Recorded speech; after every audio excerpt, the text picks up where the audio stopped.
নমস্কার বন্ধুরা, কেমন আছেন সবাই? আশা করি সকলে খুব ভালো আছেন। আমার একটি নতুন ব্লগে আপনাদেরকে স্বাগত। আজকের দিনটি রবিবার, এমনিতেই ছুটির দিন, উঠতে একটু লেটও হয়ে যায়, তাই ভাবলাম কি বানানো যায়। তো আমরা বাঙালিরা স্বভাবত একটু ভাত পছন্দ করি, ভাত না হলে চলে বলুন। তাই ভাবছি ভাত, এবার সঙ্গে সবজিও তো করতে হবে, সবজি আবার কাটাকাটি খুবই ঝামেলা। তাই ভাবলাম সবজি আর ভাতকে নয় খিচুড়িই বানাই। তারপর ভাবলাম না শুধু খিচুড়ি হলে তো হবে না, তার সাথেও তো কিছু একটা বানাতেই হবে। তো ভাবলাম আজকে একটা বানাই ইউনিক হজবরল রেসিপি। কী সেই রেসিপি আসুন আপনাদের সাথে শেয়ার করছি, আর তার সঙ্গে দেখে নিই কী কী লাগবে ইনগ্রিডিয়েন্টস। তো আমি এখানে ইউজ করছি বাসমতি রাইস, লংগেন বাসমতি রাইস। আপনারাও যে কোনো বাসমতি রাইস ইউজ করুন, অ্যাভেলেবেল যেটা থাকবে আপনাদের কাছে সেটাই আপনারা ইউজ করুন।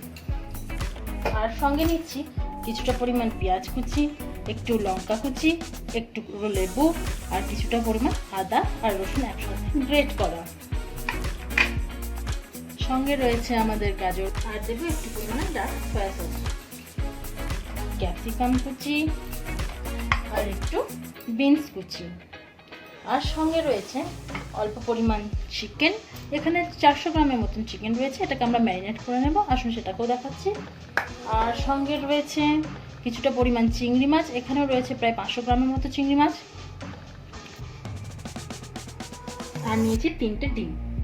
চিকেন ম্যারিনেশনের জন্য আমাদের এখানে লাগছে অল্প পরিমাণে লবণ, আপনারা আপনাদের স্বাদ অনুযায়ী লবণ এখানে ব্যবহার করবেন। আমি সামান্য পরিমাণে একটু লবণ দিয়ে দিচ্ছি। এখানে চিকেনের কেবলমাত্র ব্রেস্ট পিসটাই নেওয়া হয়েছে, যেটা আমি ছোট ছোট পিস করে নিয়েছি। আর আমি এখানে ইউজ করব একটুখানি হলুদ গুঁড়ো,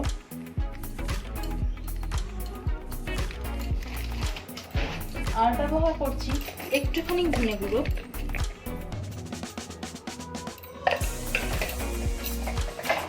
একটুখানি জিরে গুঁড়ো,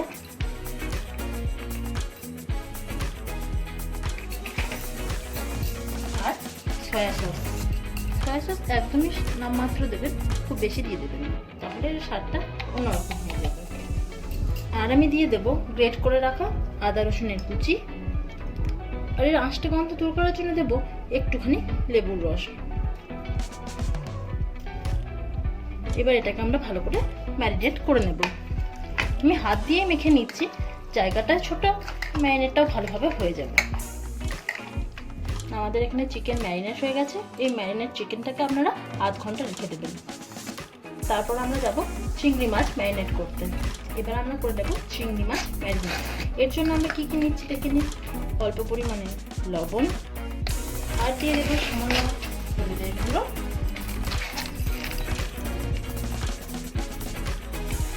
আর দিয়ে দেবো কিছুটা লেবুর রস।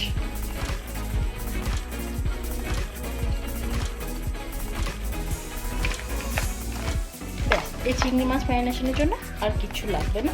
চিংড়ি মাছটাকে আমরা দোকান থেকে পরিষ্কার করে নিয়ে চলে এসেছি, বাড়ি এসে সেটাকে ধুয়ে নিয়েছি, উপরে চামড়াটা ফেলে দেওয়া হয়েছে।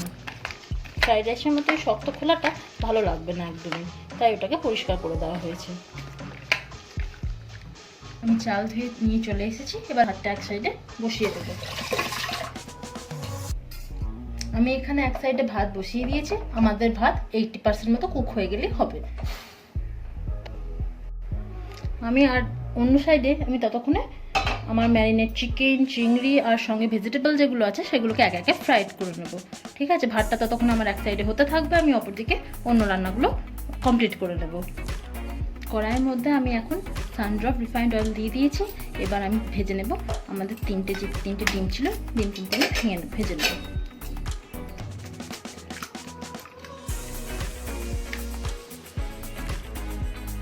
এখানে আমি 3টে ডিম ফাটিয়ে নিয়েছি, একটু পরিমাণে লবণ আর সামান্য গোলমরিচের গুঁড়ো দিয়ে আমি এটাকে ডিমের ভুর্জি বানিয়ে নেব। সামান্য গোলমরিচের গুঁড়ো, আপনারা আপনাদের পরিমাণ মতো যে যেমন ঝাল খেতে পছন্দ করেন সেরকম গোলমরিচের গুঁড়ো এখানে ব্যবহার করবেন। এখানে আমি ডিমের ভুর্জিটা বানিয়ে ফেলেছি। আমি আবারও কড়াইয়ে কিছুটা পরিমাণ তেল দিয়ে দিয়েছি। এবার আমি চিংড়ি মাছটা ভেজে নেব।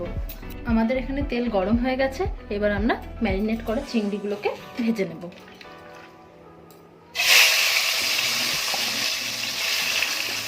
একটা মজার বিষয় কি জানেন তো, আমি যখনই বাড়িতে মাছ বা চিংড়ি মাছ কিছু ভাজি, বা ডিম ভুর্জি বানাই, আমার ছেলে এসে সবার প্রথমে বলবে, মাম্মা তুমি কি বানাচ্ছ, আমায় একটু দেখাও না, আমায় একটু দেখাও না। তো এই ভাজতে ভাজতে আর আমাদের টেস্ট করতে করতে কিছুটা পরিমাণ আইটেম আমাদের কমেই যায়। এখন বন্ধুরা আমার তখন এখানে চিংড়ি মাছটা আমি ভেজে তুলে নিয়েছি, আমার ভাতও হয়ে গেছে, 80% মতন কুক হয়ে গেছে। এবার আমি আবারও কড়াইয়ে তেল দিয়ে দিয়েছি, এবার আমি ম্যারিনেট করা চিকেনগুলোকে ভেজে নেব। আমার কড়াই গরম হয়ে গেছে ভালোভাবে।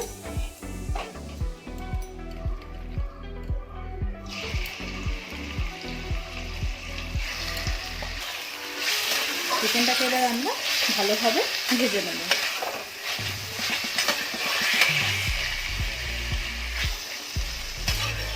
চিকেনটা ভাজতে একটু টাইম লেগেই যায়, রান্নার সব আইটেম একটু ঝটপট হয়ে গেলেও চিকেনটা ভাজতে একটু টাইম লেগেই যায়।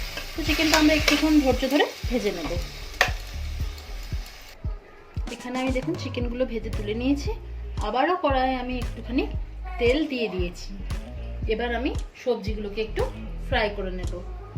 এখানে দেখুন তেল গরম হয়ে গেছে, প্রথমে আমি দিয়ে দেব গাজর কুচি। প্রথমে আমি কিন্তু এখানে পেঁয়াজ অ্যাড করব না, কারণ এটা আমাকে মিডিয়াম ফ্রাই করতে হবে। আমি এই সবজিগুলোকে একদম প্রপার সফট করে নেব না, সফট হয়ে গেলে মিক্সড ফ্রাইড রাইসের মধ্যে এটা খেতে একদমই ভালো লাগবে না। তো প্রথমে আমি দিয়ে দিলাম গাজর, গাজরটা একটু নাড়াচাড়া করে নেব।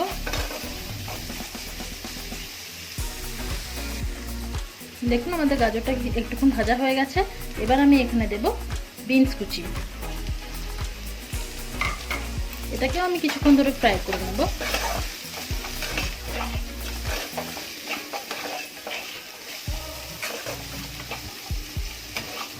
শক্ত সবজিগুলোকে আগে একটু না ভেজে নিলে পেঁয়াজটা আমি যদি অ্যাড করে দিই তাহলে পেঁয়াজটা তাড়াতাড়ি সফট হয়ে যাবে, তাই আমি এখানে পেঁয়াজটা শেষে অ্যাড করব। এখানে আমি এবার অ্যাড করে দেব কুচানো ক্যাপসিকামগুলো। আরও কিছুক্ষণ নাড়াচাড়া করে নেব। 2 মিনিট या 3 মিনিট নাড়াচাড়া করার পর আমি এখানে অ্যাড করে দেবো কুচানো পেঁয়াজ এবং লঙ্কাটা। লঙ্কাটা একদমই অপশনাল, আপনারা চাইলে এটাকে স্কিপ করতে পারেন, আমরা একটু স্পাইসি পছন্দ করি তাই আমি এখানে অ্যাড করেছিলাম। পেঁয়াজটাকে আরও একবার ভালোভাবে নাড়াচাড়া করে নেব। সবজি এবং পেঁয়াজের ক্রিস্পি ভাবটা যেন একটু বজায় থাকে, সেই মতো এই সবজিটাকে আমরা ফ্রাই করব। যদি খুব বেশি ফ্রাই করারও কোনো দরকার নেই। এখানে পর্যাপ্ত পরিমাণে আরও একবার লবণ অ্যাড করে দিলাম। লবণটা আপনারা পরিমাণ মতো দেবেন, যাতে ভাত এবং সব কিছুর সাথে এটা ব্যালেন্স হয়ে যায়।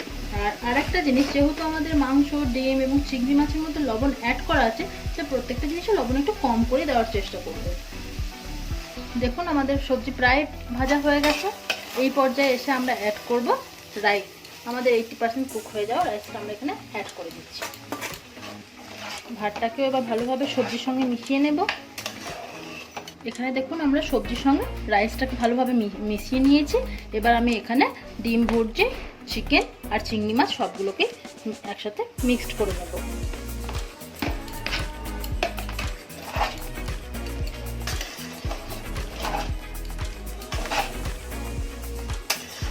দেখুন এবার কি সুন্দর লাগছে এটা দেখতে, সবুজ কমলা রং একসঙ্গে কি সুন্দর রঙগুলো ফুটেছে, তার সঙ্গে ভাতের সাদা রংটা।